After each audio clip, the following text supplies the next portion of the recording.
Hello, everybody. This is Boston Jimmie from Stogie Press, and today we have a very special show for you. I was recently contacted by the marketing team for Jessi VICTMS Flores. You might know Jessi as the director of Subculture Studios for Drew Estate.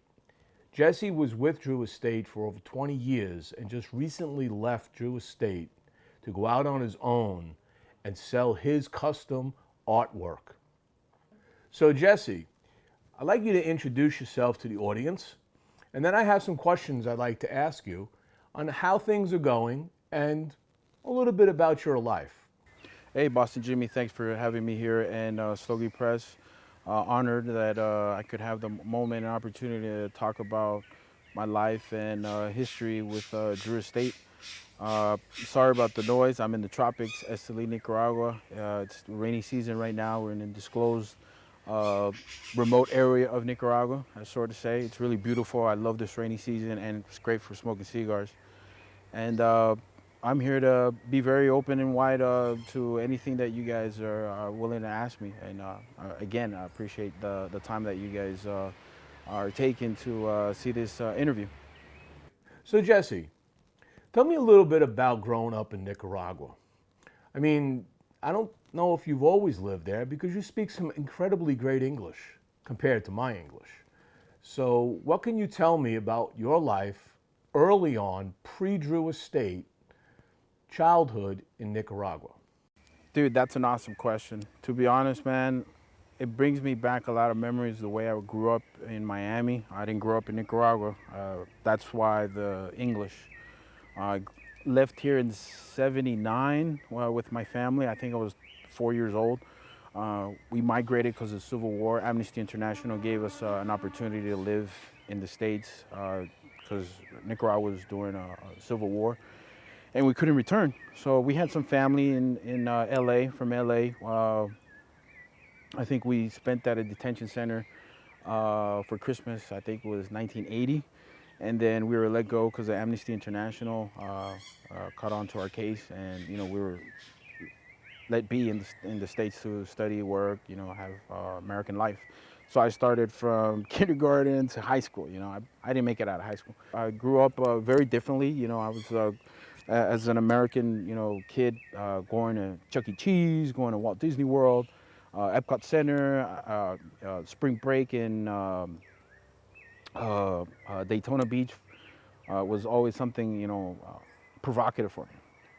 And I also remember growing up in Miami, I was doing a lot of vandalism. I was looking at more of the tagging. Tagging is like your signature, your call sign, as they say. If you're in the military, you know what I'm talking about. Now, part of your growing up there, you became a street artist. From what I understand, your mother didn't really think you were going to make anything of street art.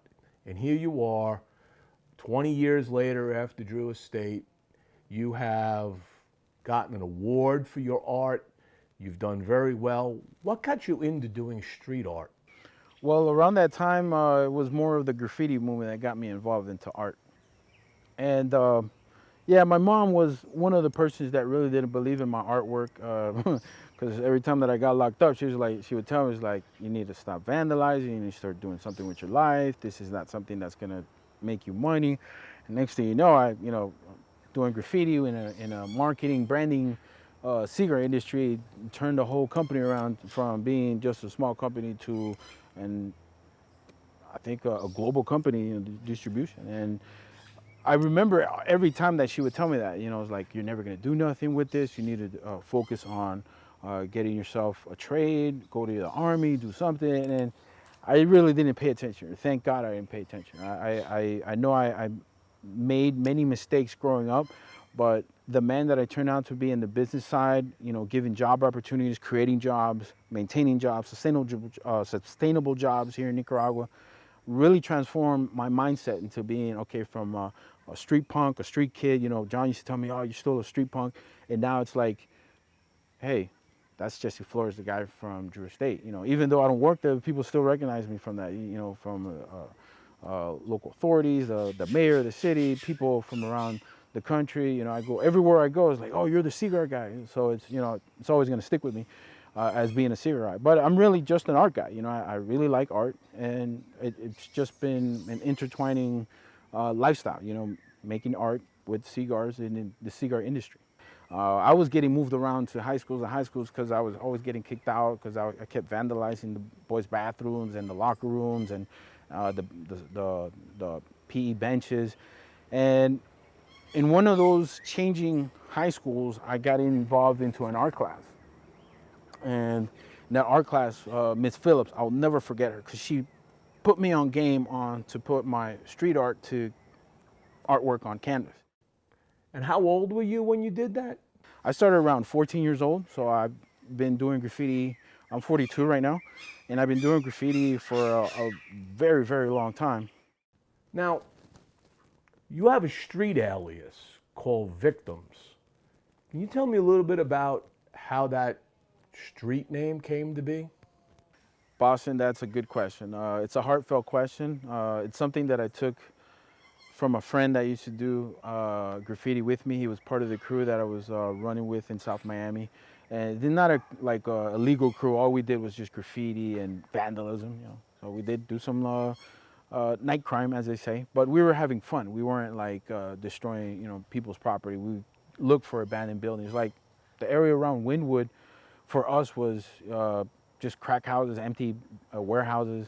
And now it's like $1 million homes and people live in there, and people every year have festivals. Back in the days, that was just dope houses, and you see people, you know, just with supermarket cards, you know, carrying different stuff, selling it and pawning it. And we were there doing graffiti way before everybody was like, now it's like, oh, it's the hot spot. But we were up in there years ago, and the name VICTMS was my friend's. And VICTMS, Manny, we call him one eyebrow because he had a connecting two eyebrows. And VICTMS, when he passed away, it was in an accident on I-95 going to South Beach one night. And he passed away. And as a respect, I took over the name. I used to write villains, you know, as in the movies, there's always a bad villain and stuff. And I took the name VICTMS and I put it on T-shirts and stickers and, you know, anywhere I could, you know, take it to the next level with the name, you know, because I took it as a homage, you know. That's where the name came from. So you've been this street artist in Nicaragua, and suddenly you meet this, let's just say the gringo from America, Jonathan Drew. Can you tell us how that all came to be? How did he meet you? Or how did you meet him? Good question, dude. I met John in 1999 when he was first starting Drew Estate. At that time, it was called Drew Estate Nica. And everything that I'm about to tell you at this point is a surge of life and passion. You know, that we embarked in a entrepreneurship. I got into like a different level of thinking, a mindset, art-wise, and just seeing life in a different level. I met John at a time that he was around town with another manager at that time. Mario Rodriguez was his first operations manager. And they were working around town from a small house in the city. It was called Acid House because the smell of acid was all around the neighborhood. And people were always like, what is that? And they would just say it was acid. Nobody understood what it was. It was just, you know, cigars. You know, it was a small house and you put a bunch of cigars, of course, it's going to smell. And I met John at a gas station. Everybody wanted to know, like, how'd you meet? John has a different version. I think he's BSing. He says that I tried to stick him up. Not true. I was walking in a gas station. He was walking out. I was trying to get beer. I met Mario in the States because his dad and my dad were friends. And it was like, hey, how you doing? Hey, this is my business associate, Jonathan Drew. I was like, hey, what's up, dude? He was like, bro, you speak English? I'm like, yeah, man, we're hanging out. And I was like, hey, man, what happens if you can come over and let's chill, let's chat? You know, I don't have nobody to hang out with at the moment that speaks English. Everybody spoke Spanish, and I really don't know what he was doing down here speaking no Spanish.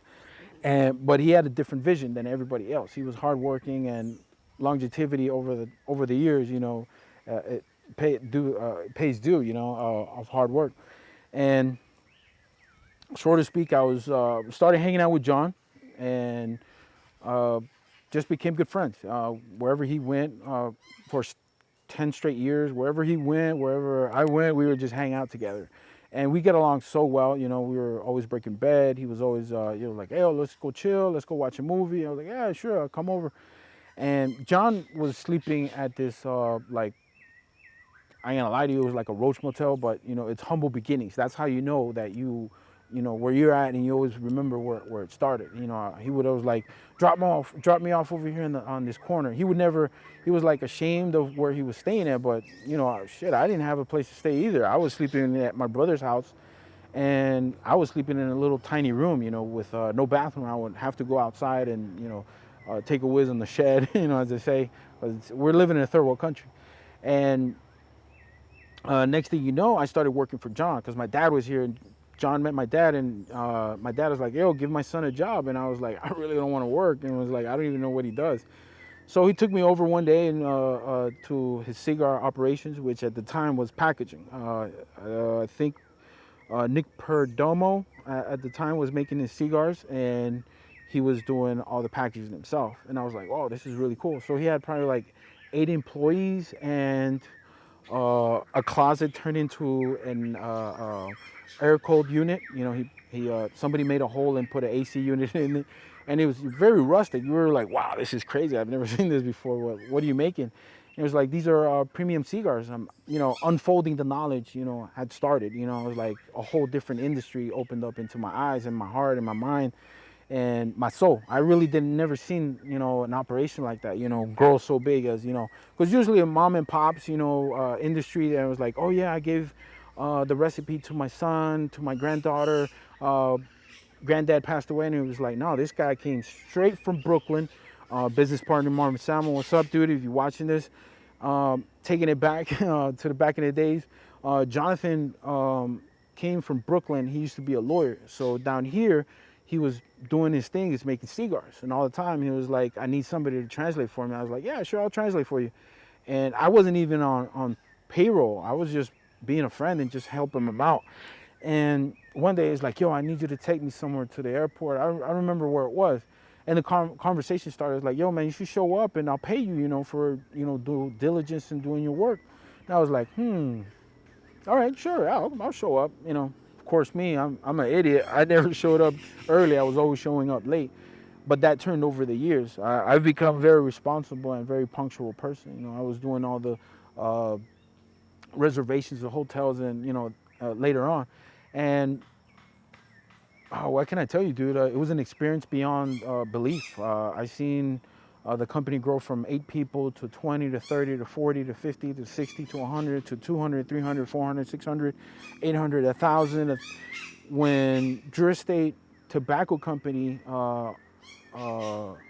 moved its facility to a factory, we completely amped up the whole employee numbers from 1,200 to 1,600. I think the most we've gotten to 1,000, 2,000 something, and it's gone up and down, over the years.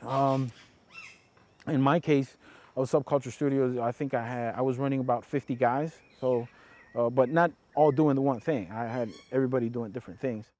What was it that Jonathan liked about you so much that he made you the director of Subculture Studios? So my involvement in the beginning of Drew Estate was very, very much a cultural thing. I never had seen something of a cigar industry being opened up to artwork and graffiti. Now, how it came about, the graffiti side with Subculture Studios and Drew Estate, first came the graffiti. I was already hanging out with John. My desk was right next to John's, and I was always doodling. And one day he caught on to my artwork, put it on t-shirts. I was like, oh, cool, this is really nice. Next thing you know, he's like, yo, I need you to do some artwork for a trade show. And I'm stupid. I'm a kid from the street. And he's like, I need artwork for a trade show. I was like, sure, I'll do it. And he was like, you're going to need help. It's a lot. And I was like, all right, cool. I had no study in management. I had no study in organization, industrial design, nothing of that. But I knew the passion that he was building up for me was to make artwork a trending fashion in the cigar industry. And it really, really impacted me as like, stay focused, stay focused, stay focused. And I've never been focused about anything. I was always running around trying to do everything at the same time, multitasking, as they say. So I just stayed on the art. You know, he was growing the company with another guy, Manuel Rubio, with Chino, Orlando. All these guys were around us at the same time, but I was concentrated on just making artwork for the factory, for trade shows, for events, for the shops, for the mom and pop shops, for the brick and mortar shops. And I had to think about the whole production format, dissolve the whole way it was going to be introduced to a new company, opening up a studio. So the name Subculture Studios took myself to being the director of Subculture Studios. Can you tell the audience what it was like directing an art studio after being on the street for years doing street art? I trained so many people from point A to point B, and they're fully trained for a whole life, you know, of different technical techniques in art, you know, because every time that I try to do something, I did it building a team together. I didn't do it all by myself, which a lot of people was like, oh man, you work with a lot of people. I was like, I have to develop so many things at the same time. I got to work with so many people. I'm not just going to be doing everything myself.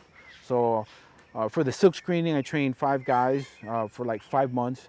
And then we did so much stuff that it was just became a trend, you know, around the city, to doing graffiti with Dog and I, and everything was brand directed. You know, we were doing different themes, different brands of cigars, you know, and we were just making the city beautiful. And what is your advice to street artists, whether it's in Nicaragua, Honduras, New York City? What is your advice to them? Because you made it big. What do they do? Well, Jimmie, I highly recommend to all street artists, never stop, don't stop.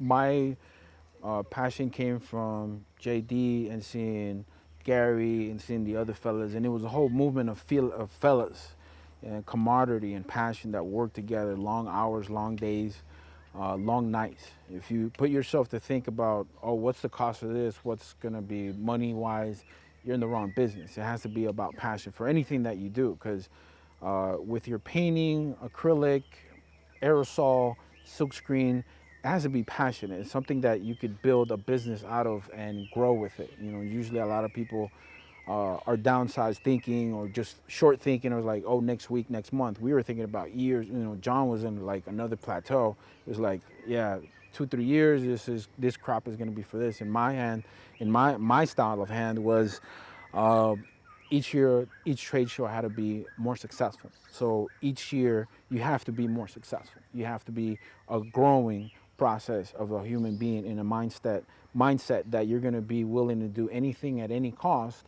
Sacrifice is always family. You know, that was one thing that really hurt me, because I took time from being with my family to being at the office. I was the last one to leave at Cigar Safari because I wanted people to be taken care of, to understood that the brotherly love, the brotherhood of the leaf, as they call it in the cigar industry, was I want to make your time special with my time. You know, I want to take, if you're in a customer service or selling anything, a lifestyle, culture, whatever, you have to believe that what you're presenting and glowing out of you will transmit to other people, and they can take that energy and funnel that and make something with them, you know, because they were like, yo, you guys are so dope. You know, the comments of the people that I would meet, and it was like, man, I finally get to meet you.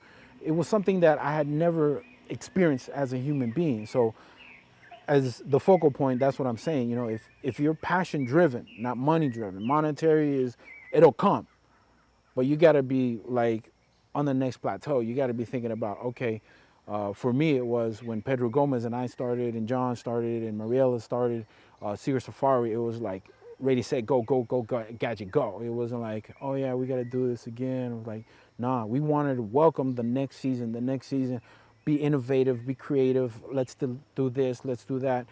For like decoration of Cigar Safari, guys, it was John and I.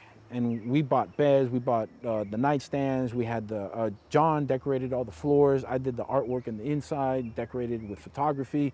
And it was something that we did together. You know, as if you're working solo, it's going to be a challenge. But if you're working with a team, it's more easier to make stuff unfold. You know, like if you're in the graffiti, you know, you got to need a squad. You need a guy to carry your backpacks.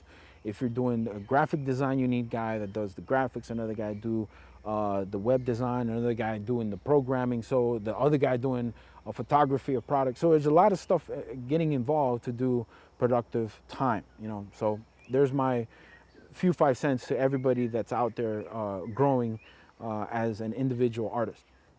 So it's been 20 years now with Jonathan Drew Estate, Subculture Studios, and now you've departed that home. Can you give us some understanding as to what drove you to leave, what your ambitions are for the future, how you're going to grow and build this new venture of yours? Well, Jimmie, I believe strongly that everybody must have a second opportunity in life, as I have as an artist. I like to work with different artists, copyright artists, photography, video designers, graphics, web designers, web programmers, multimedia companies. I'm very versatile because I believe everybody needs an opportunity to get, you know, blown up and shined on. I think that there's so many undiscovered talent here in Nicaragua. I've worked with leather, wood, pewter, metal for some trade shows. I've made furniture. Architect, you know, I designed, you know, the facade of the Drew Estate company. A lot of people don't know that. And it took over the years for me to understand that everybody needs to grow. It's not just like myself. I need to like, okay, if I do a business, I'm like, I want you to be recognized as the person that helped me get there, you know. I was working off with other artists here in Nicaragua. It's about job opportunities and building a team, flourishing a squad, as they say. Like the artwork beside me, the leather. It's something that I thought about the whole process. Okay, I need to help others to build me up for me to build them up. You know, that's the motto of the streets. You know, like you're a street artist. It's like, hey, I got this can, and we're painting together. It's like, hey, you can use that. It's like that's how it goes. What I plan to do is have a website, and the website have a regional format of different biographies of different artists. This is coming along as a project and a future endeavor because it needs to happen. A lot of Nicaraguans, programmers, guys that do editing, the guys that do photography, the world needs to know that Nicaragua has a lot of talent. So that's the one way that I'm thinking about producing and helping people out get known out there in the world. You know, there's a lot of outsourcing from companies in the States to other third world countries. So this would be the perfect opportunity to let everybody know. It's like, yo, check us out, we're over here. The biographies that'll have the phone numbers, the contacts and stuff like that. That's what I'm planning to help people out. So, Jessi, I've noticed on your Facebook page that you're now offering custom cigar cases and other works of art that you do. And most recently, you have put out a press release that you've connected with the Ortez store to sell some of this work.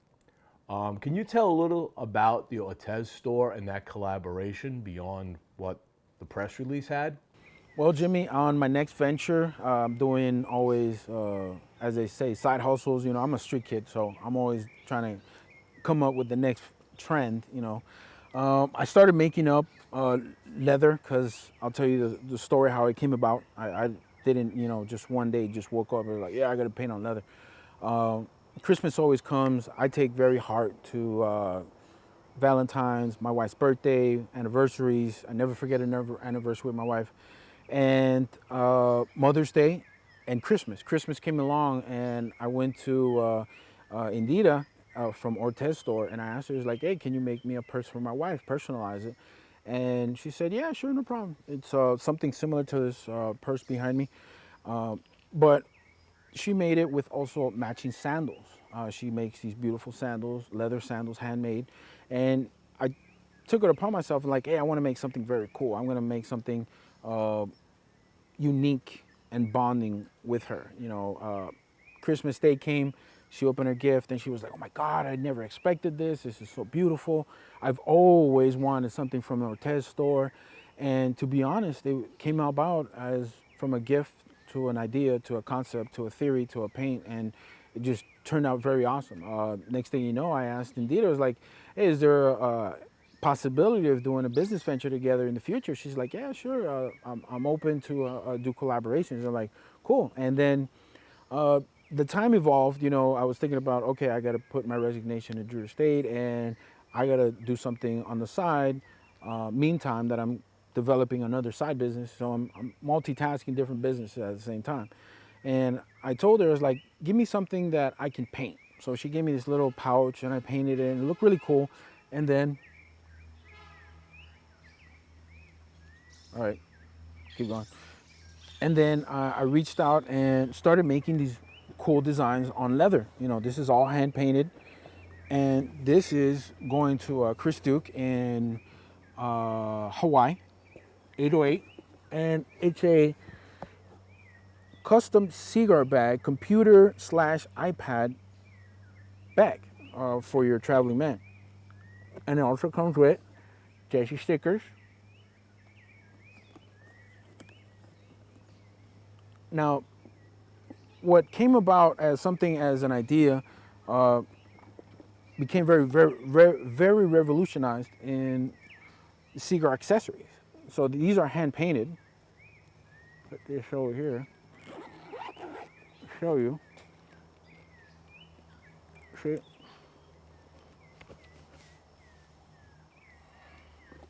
So you open it and you have for 4 cigars.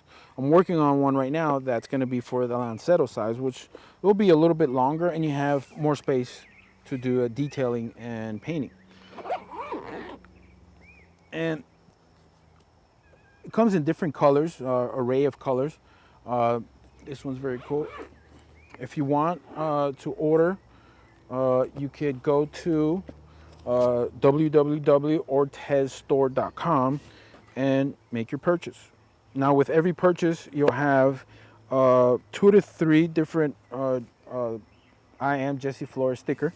So this is beautiful. This is something that I created with her. She just had a beautiful store, and I was like, okay, I can do this, I can do this, I can do that. And then to take it to the next step, we can personalize bags. This is for Victor Cavo. He's gonna giving this tomorrow to his mother. This is for a cigar case, cutter and lighter, for her makeup, and this is customized with a paint job by myself of the island of Ometepe.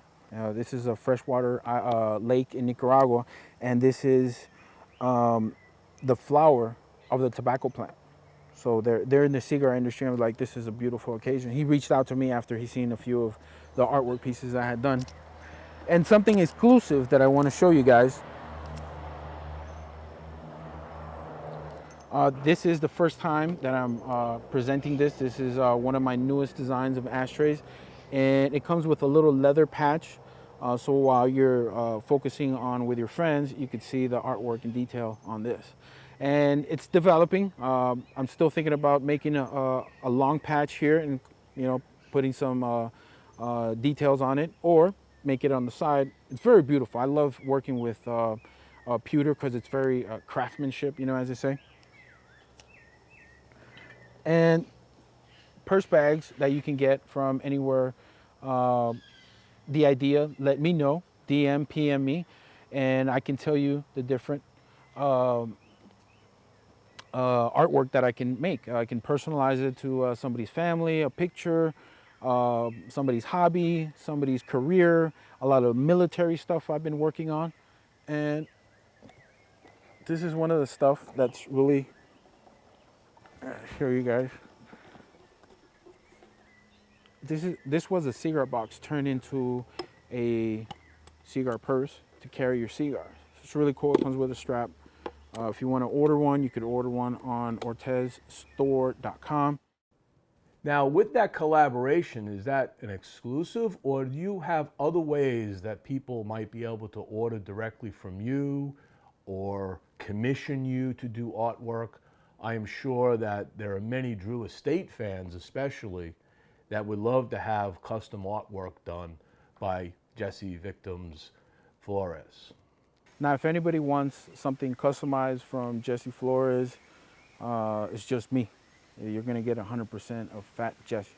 So if you want a canvas, you want a custom ashtray with your whatever design, hit me up. If you want a custom leather case, hit me up. If you want a purse, hit me up. If you want anything across the board, shoes, stuff that I've made, I would say 10, 15 years ago that nobody else would even imagine having.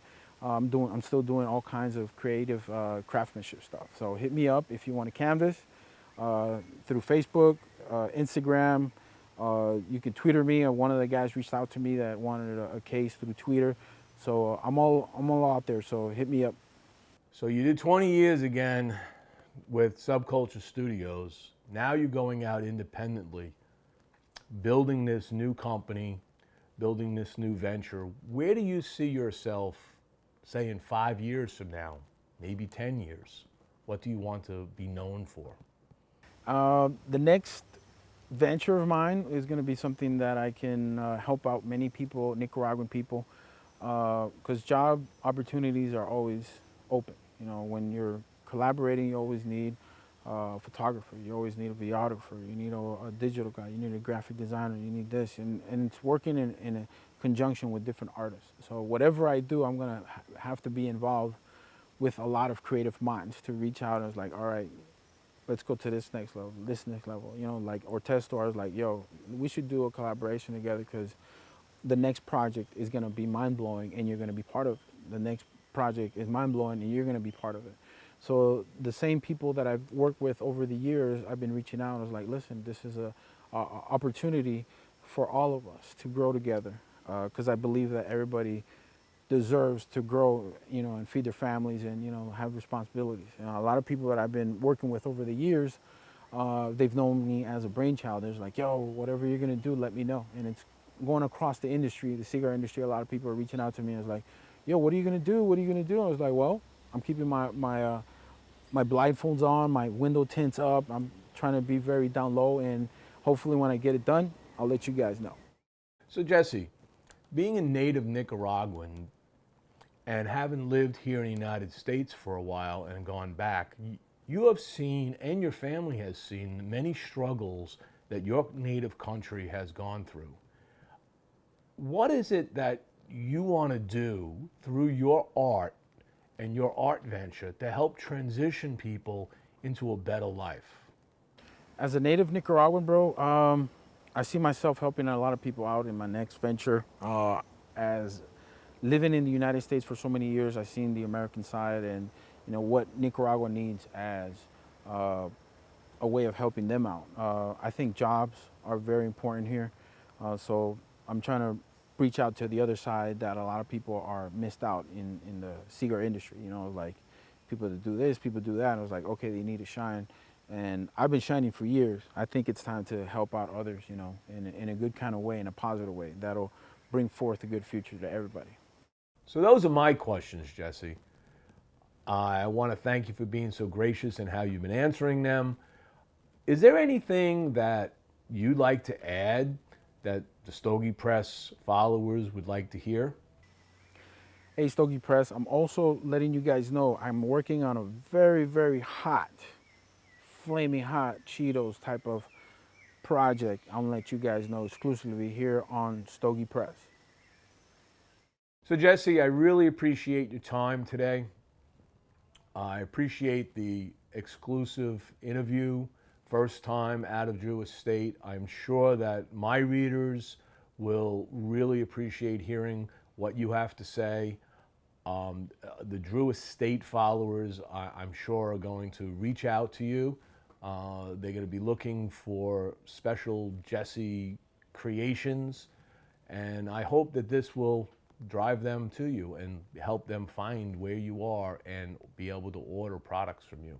It's an honor, guys, at Stogie Press. I want to take this time and really highly appreciate you guys for listening to my short life. I think I have so much other things to do in my life, and I really appreciate everybody's time and bringing me to your homes, to your computer, to your cell phones, and reaching out with unconditional love. My marketing team reached out to you guys, and it's going to be an online success, as they say, ongoing success. I'll be reaching out to you guys with hot exclusives and stuff that I've been cooking and where it's going from, and I'll be also tagging you guys. So tag me, follow me. If you guys don't know me, my name is Jesse Flores, and I am an artist, graffiti artist in Esteli, Nicaragua.